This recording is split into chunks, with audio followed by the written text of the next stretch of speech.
Bella a tutti raga e bentornati in questo nuovo video sul mio canale. Oggi siamo qui con un video diverso dal solito. Infatti, come sapete se mi seguite su Instagram, qualche giorno fa ho messo una storia in cui vi chiedevo se preferiste la versione 1 o la versione 2 di una cover che ho realizzato della canzone Titanium. Ve le faccio sentire anche in questo video, vi assicuro che ci sono delle differenze anche se sembrano uguali, vi chiedo di lasciare un commento dicendomi quale versione preferite e per quale motivo. Mi raccomando, non andate avanti prima di commentare, vi vedo.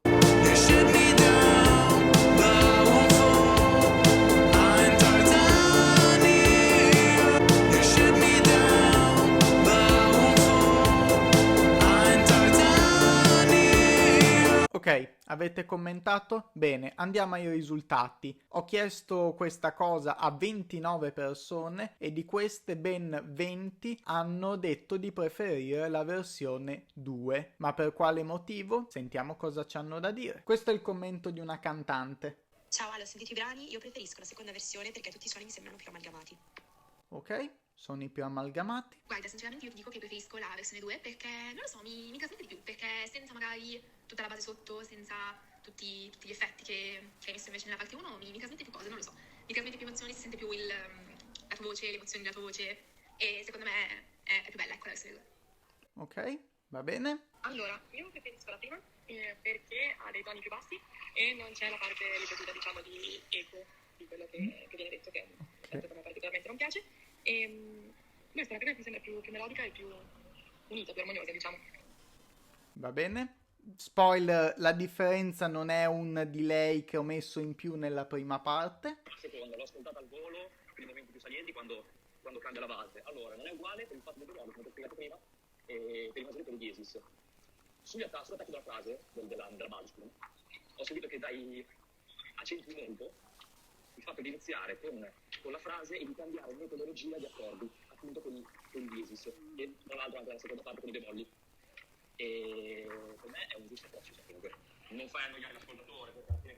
Ok, qui invece viene detto che la differenza sarebbe negli accordi. No, non è neanche questa la differenza. Ci sarà qualcuno che è riuscito a capire l'effettiva differenza?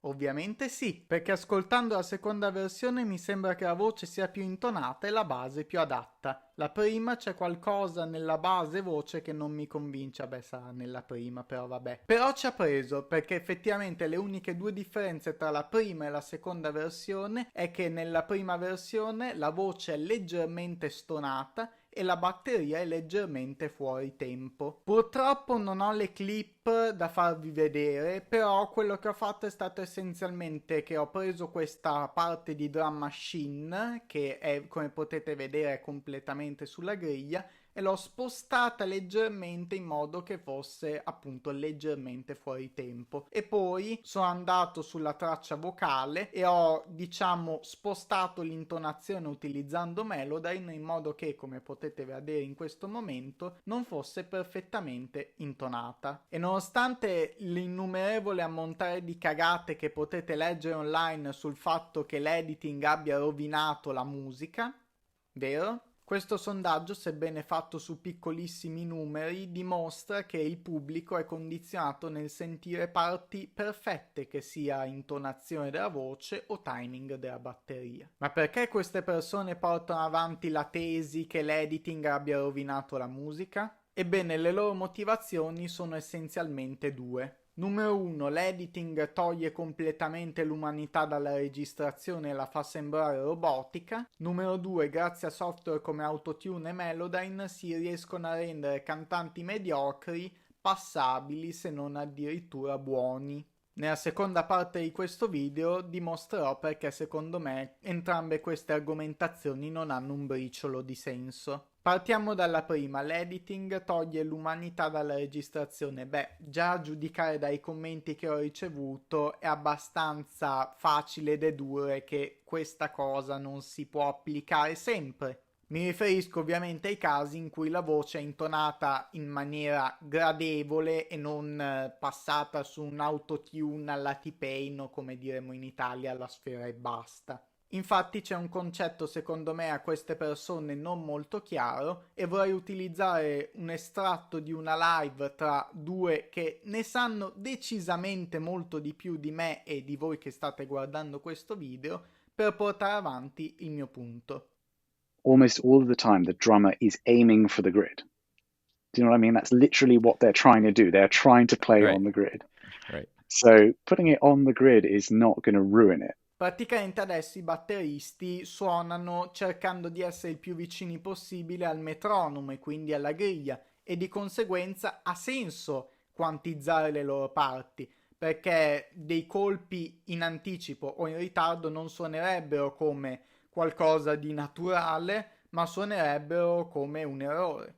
La stessa cosa si può dire dei cantanti, perché i cantanti ormai puntano quasi tutti a cantare la nota precisamente a 440 Hz standard tuning, cioè praticamente l'intonazione delle note che trovate su una tastiera, su un pianoforte, in verità su qualunque strumento, anche su una piano roll, in una DAW.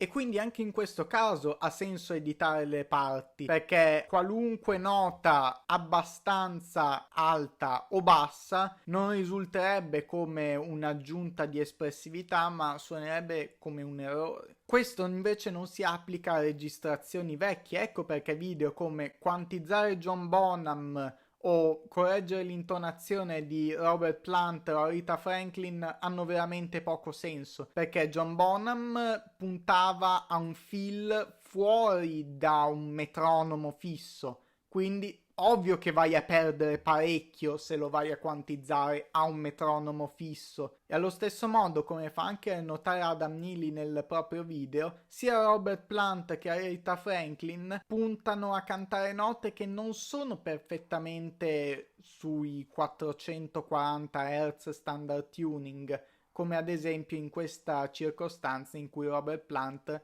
canta una terza neutra in mezzo più o meno tra la terza minore e la terza maggiore. Per questo, correggendo l'intonazione di questi cantanti, si perderebbe tanto. Voi potete vederla come volete, ma secondo me un produttore dovrebbe prendere le intenzioni del musicista e trasformarle nel miglior prodotto finale. Se questo significa correggere l'intonazione di un cantante o quantizzare una batteria, perché è letteralmente quello che stavano cercando di fare i cantanti, secondo me deve essere fatto. Non si va a perdere espressività, anche perché, per esempio, sulla voce l'espressività non è solamente nell'intonazione, è anche nel ritmo, nel timbro, nel tono di voce. Sono tantissime le cose che influenzano l'espressività di una voce. È per questo che in canzoni recenti, anche in canzoni molto, diciamo, commoventi e che dovrebbero sembrare sincere o comunque molto espressive emotivamente, comunque il cantante riesce anche a trasmettere questo nonostante la voce sia intonata. Ecco qualche esempio. Abbiamo speso abbastanza tempo sul punto 1, passiamo al punto 2, ovvero che grazie a questi software siamo riusciti a prendere cantanti mediocri e a farli sembrare decenti, se non addirittura bravi, appunto colmando le loro lacune.